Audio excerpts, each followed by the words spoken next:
Doctor Vijayabhaskar chairman ethics committee clinical research and trials Hyderabad. Delta కనుమరుగు అవుతుంది, number of cases తగ్గుముఖం పట్టింది, 4 లక్షల నుంచి 30-40 వేలకు వచ్చింది అనే సమయంలో మన దేశంలో కొత్త తరహా జీన్ సీక్వెన్స్లో కొత్త వైరస్ కనుగొనడం, దాన్ని డెల్టా ప్లస్ అంటే B1.1 617.2.1గా, అలాగే దానికి AY1గా పేరు పెట్టడం జరిగింది. ఈ డెల్టా ప్లస్లో స్పైక్ ప్రోటీన్ K417Nగా సీక్వెన్స్ కనబడడం కూడా చూశారు. ఇది ఇండియాలోనే కాదు, చాలా 80 దేశాలలో స్ప్రెడ్ అయినట్టుగా భావిస్తున్నారు. అంటే డెల్టాతో పాటు డెల్టా ప్లస్ వైరస్ కూడా 80 కంట్రీస్లలో స్ప్రెడ్ అవుతున్నట్టుగా భావించారు. అంతేకాకుండా ఇండియాలో చాలా రాష్ట్రాల్లో డెల్టా ప్లస్ వేరియంట్స్ ఇప్పుడు జీన్ సీక్వెన్స్లో వైరాలజీ లోపల కనిపెట్టడం జరుగుతుంది. లక్షణాలలో పెద్దగా తేడా లేదు, సేమ్ లక్షణాలు: ఒళ్ళు నొప్పులు, జ్వరము, దగ్గు, జలుబు, గొంతు నొప్పి, ఛాతీలో ఆయాసం, అంతేకాకుండా లూజ్ మోషన్స్, కడుపు నొప్పి, టేస్ట్ స్మెల్ పోవడం లాంటి లక్షణాలతో పాటు తప్పకుండా డెల్టా ప్లస్లో ఇంకా తీవ్రమైన కష్టాలు ఎదుర్కొనే అవకాశం ఉంటుందని చెప్పేసి, దానిలో ఎక్కువగా ఊపిరితిత్తుల వ్యాధులు స్ప్రెడ్ అయ్యే ప్రమాదం ఉంటుందని చెప్పేసి ఇంకా దీని మీద సైంటిఫిక్ డేటా జరుగుతుంది. లక్షణాలలో మేజర్గా మనకు షార్ట్ టైంలో యూత్ ఆర్ చిల్డ్రన్ ఎఫెక్ట్ అయ్యే ప్రమాదం ఉందని చెప్పి కొన్ని సైంటిఫిక్ స్టడీస్ చెప్తున్నాయి. ఇంతవరకు పిల్లలకి ఇన్నెట్ ఇమ్యూనిటీ బాగుండి, రీసెంట్ ఇమ్యునైజేషన్తో కొంత ప్రొటెక్షన్ ఉండి, పిల్లలలో రిసెప్టార్స్ తక్కువ ఉండటం వలన మనం ఇన్ఫెక్షన్ రేట్ తక్కువ చూసాం ప్రపంచమంతా. కానీ ఈ మధ్య కాలంలో పిల్లలలో ఈ మ్యూటేషన్ చూడడం వల్ల కొంత ఆందోళన చెందుతున్నారు. మహారాష్ట్ర, కేరళ, గుజరాత్లో ఎక్కువ మంది పిల్లలకి ఇన్ఫెక్ట్ అయింది. ఈవెన్ సింగపూర్ సిటీలో కూడా ఈ మ్యూటేషన్ చెందిందని కొంతమంది స్కూళ్ళల్లో పిల్లలకి కనుగొనడం జరిగింది. అలాగే మన దగ్గర కూడా జనవరి, ఫిబ్రవరిలో కొంతమందికి పిల్లలకి ఎఫెక్ట్ అయింది. అంతేకాకుండా ఫస్ట్ వేవ్లో ముసలాళ్ళకి, సెకండ్ వేవ్లో యూత్కి, థర్డ్ వేవ్లో పిల్లలకు వచ్చే ప్రమాదం ఉన్నదని కొన్ని ప్రెడిక్షన్స్ వస్తున్నాయి. దాంతోపాటు పిల్లలకి స్కూల్ స్టార్ట్ అవడం వల్ల కొంత క్రాస్ ఇన్ఫెక్షన్ పెరిగినట్టుగా చెప్తున్నారు. సో ఈ డెల్టా ప్లస్లో మనకు బేసిక్ లక్షణాలు ఇవి, ప్లస్ చిల్డ్రన్స్లో ఎఫెక్ట్ అయ్యే ప్రమాదం ఉందని కొంత డాటా తెలుస్తుంది. కానీ అది ఎంతవరకు నిజం అన్నది ఇంకా వేచి చూడాల్సిన అవసరం ఉంది. ఇప్పుడు వేవ్ 3 మనం జూలైలో, ఇప్పుడు జూన్ మంత్ నుంచి ఇంకొక 1 మంత్ జూలైలో డెల్టా ప్లస్ ద్వారా థర్డ్ వేవ్ వచ్చే ప్రమాదం ఉందని చెప్పేసి కొన్ని సైంటిఫిక్ స్టడీస్ చెప్తున్నాయి.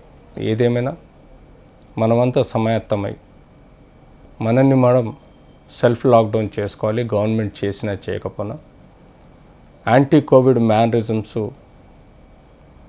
నిబద్ధతతో జాగ్రత్తగా చూసుకోవాల్సిన అవసరం ఉంది. Mask, face shield, physical distance, sanitization, ఈ 4 యాంటీ కోవిడ్ మేనరిజం జీవితాంతం మనం నేర్చుకొని పాటించాల్సిన అవసరం ఉంది. కొన్ని దేశాల్లో చేస్తున్నారు, చేయాల్సింది. ఈ డెల్టా ప్లస్ వైరస్ కూడా ఇప్పుడు ఈ మధ్య కాలంలో ఇజ్రాయెల్లో, యూకేలో, యుఎస్ఏలో అలా 80 దేశాల్లో వ్యాప్తి చెందుతుంది. ధర్మిలా మన దగ్గర కూడా పెరిగే అవకాశం ఉంటుంది వేవ్.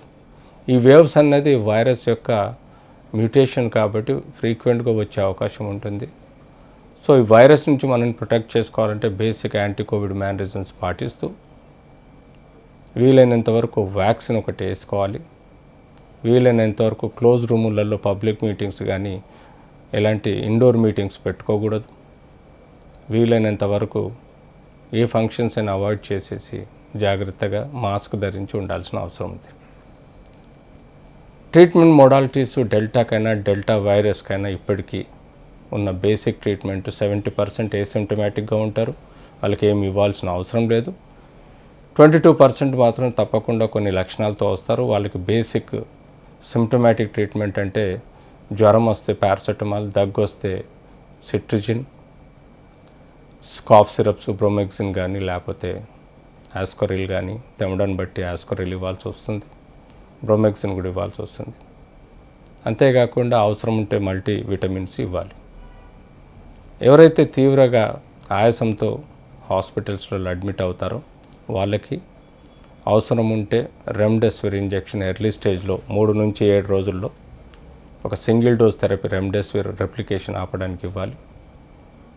అంతేకాకుండా దానిలోని పారామీటర్స్ మారితే ఎల్డిహెచ్ లెవెల్స్ పెరిగిపోయి ఐల్స్ పెరిగిపోయి ఉంటే ఆయాసం తీవ్రత పెరిగి ఆక్సిజన్ ఇస్తున్నా సరిపోకపోతే తప్పకుండా వాళ్ళకి స్టెరాయిడ్ స్టార్ట్ చేయాల్సిన అవసరం ఉంటుంది.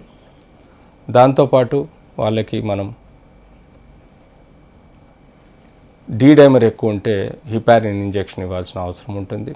అంతేకాకుండా ఒక హయ్యర్ యాంటీబయాటిక్ ఇవ్వాల్సిన అవసరం ఉంటుంది. దానికి తోడు ఇంటర్ల్యూకిన్స్ పెరిగిపోతే టోసిలిజుమాబ్ అనే ఇంజెక్షన్ కూడా ఇవ్వాల్సిన అవసరం ఉంటుంది. లేకపోతే యాంటీవైరల్కి రెమ్డెసివిర్తో పాటు బార్సెటినిబ్ అనే ట్యాబ్లెట్స్ కూడా ఇవ్వచ్చు. ఇలా కొన్ని ట్రయల్స్లో ప్రూవ్ అవుతున్నాయి, కొన్ని ప్రూవ్ కావట్లేదు.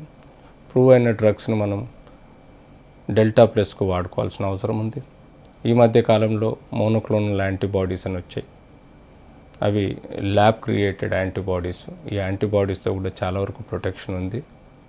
తద్వారా కూడా పేషెంట్కు ఫస్ట్ డోసు వ్యాక్సిన్ ఇచ్చినట్టుగా కొన్ని సైంటిఫిక్ స్టడీస్ చెప్తున్నాయి. కాబట్టి ఇలాంటి మొడాలిటీస్తో డెల్టా ప్లస్ వాళ్ళని కూడా మనం ట్రీట్ చేయొచ్చు.